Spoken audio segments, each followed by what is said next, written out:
एक बूढ़े पिता की भूख।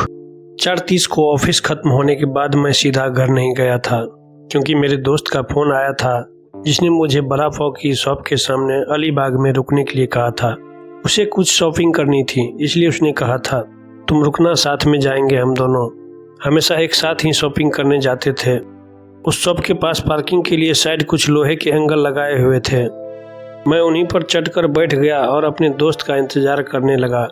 एक 70 से 75 साल का बुजुर्ग आदमी अपने आंखों पर मोटे कांच वाले चश्मे, मैले धोती और कुर्ता पहने मेरे पास आया।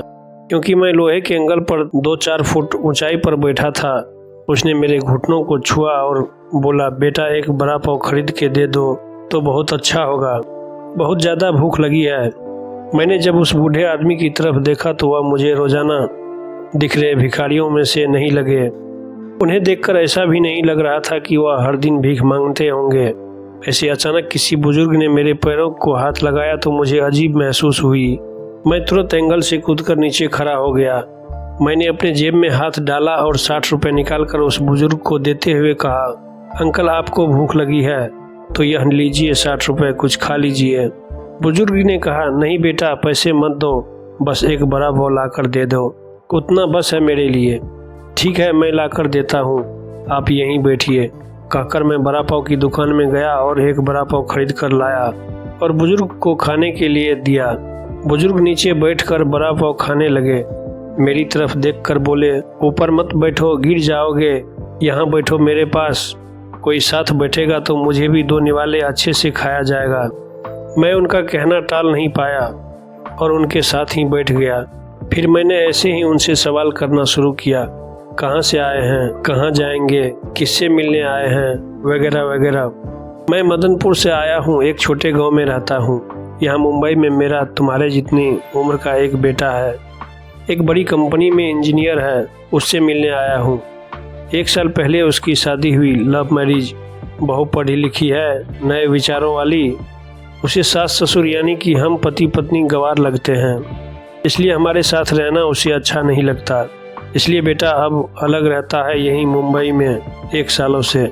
परसों मेरे इस मोबाइल पर उसका फ़ोन आया था, कह रहा था अमेरिका में नौकरी मिली है उसे, बीवी को लेकर जा रहा है अमेरिका 15 साल के लिए।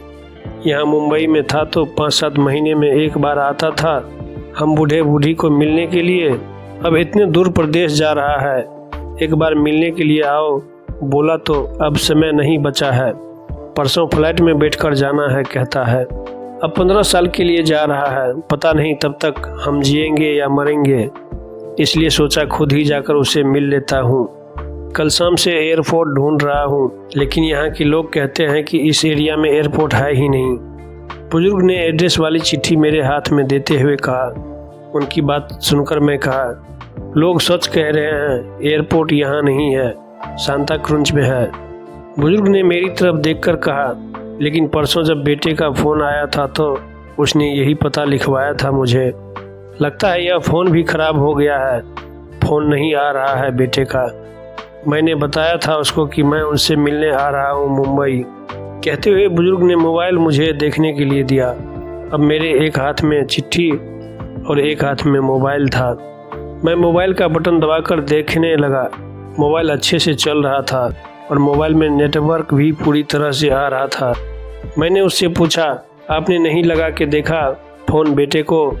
मुझे कहाँ लगाना आता है बेटा फ़ोन, कोई फ़ोन करता है तो उठा लेता हूँ बस, उन्होंने कहा। मैंने रिसीव कॉल में जाकर आखिरी आए नंबर पर कॉल किया तो 2 रिंग्स बजने के बाद कॉल कट कर दिया गया। फिर मैंने एड्रेस की चिट्ठी खोल कर देखी, उसमें जहाँ हम बैठे थे वहीं का एड्रेस था, यानी कि जानबूझकर गलत एड्रेस दिया गया था। मैं समझ चुका था कि गलत पता देकर लड़का अपने माँ बाप को टाल रहा था और अब वह उनका फ़ोन भी नहीं उठा रहा था। मुझे यह भी मालूम पड़ चुका था कि वह जिस प्लेन में सवार हो चुका था वह प्लेन कभी भी उसके माँ बाप की दिशा में उड़ने वाला नहीं था। तब तक मेरा दोस्त वहाँ आ गया और बोला, चलो शॉपिंग करने चलते हैं। मैंने उसे 5 मिनट रुकने के लिए कहा और मैं बुजुर्ग की तरफ देखकर सोच में पड़ गया। मैं समझ नहीं पा रहा था कि अपने बेटे के तरफ से होने वाली धोखेबाजी को यह बुजुर्ग समझ नहीं पा रहे थे या फिर खुद का बच्चा उसके साथ ऐसा व्यवहार कर सकता है, यह वह स्वीकार नहीं कर पा रहे थे। मैं बुजुर्ग से बोला, अब तक तो आपका बेटा जिस प्लेन में बैठा है वह उड़ चुका होगा। मुझे नहीं लगता कि अब आपकी उससे मुलाकात हो पाएगी, इसलिए अच्छा यही होगा आप वापस अपने घर लौट जाएं और आंटी भी आपका इंतजार करती होगी। मेरी बात सुनते ही अगले ही क्षण उनकी आंखें भर आई। आंसू भरी आंखों से वह मेरी तरफ देखने लगे। घर जाने के लिए भाड़े के पैसे देते हुए मैंने उसके हाथों पर हाथ रखा और पूछा, अंकल मैं कब से आपके हाथों में यह डब्बा देख रहा हूँ, क्या है इस डब्बे में? मोतीचूर के लड्डू हैं मेरे बेटे के पसंद के, उसके माँ ने भेजे हैं उसके लिए खुद बनाकर। बुजुर्ग ने कहा, किसी खंजर से मेरे दिल को चीरकर मेरे अंतःकरण को लहूलुहान कर दिया हो, ऐसी मेरी हालत हो गई। मैं निशब्द होकर बुजुर्ग की तरफ देखता रहा और वहीं बैठा रहा। ए भाई चलना, देर हो रही है। मेरे दोस्त की आवाज़ कानों में पड़ी तो मैं होश में आया और ऐसे ही उस भीड़ में उसके पीछे पीछे चलने लगा। घर पहुंचकर आधी रात तक मैं सो नहीं पाया। रह रह कर एक ही सवाल मेरे मन में उठ रहा था, एक बड़ा पाव की भीख मांगने वाला वह बेचारा आदमी भूख से बेहाल होने के बावजूद भी अपने साथ लाए उस मोतीचूर के लड्डू में से एक लड्डू खुद नहीं खा सकता था क्या? अपने बेटे से इतना प्यार। दोस्तों, कहानी अच्छी लगी तो चैनल को सब्सक्राइब करें, वीडियो को लाइक एवं शेयर जरूर करें। आप लोग हमेशा स्वस्थ रहें, मुस्कुराते रहें। मिलते हैं अगले वीडियो में, तब तक के लिए जय हिंद।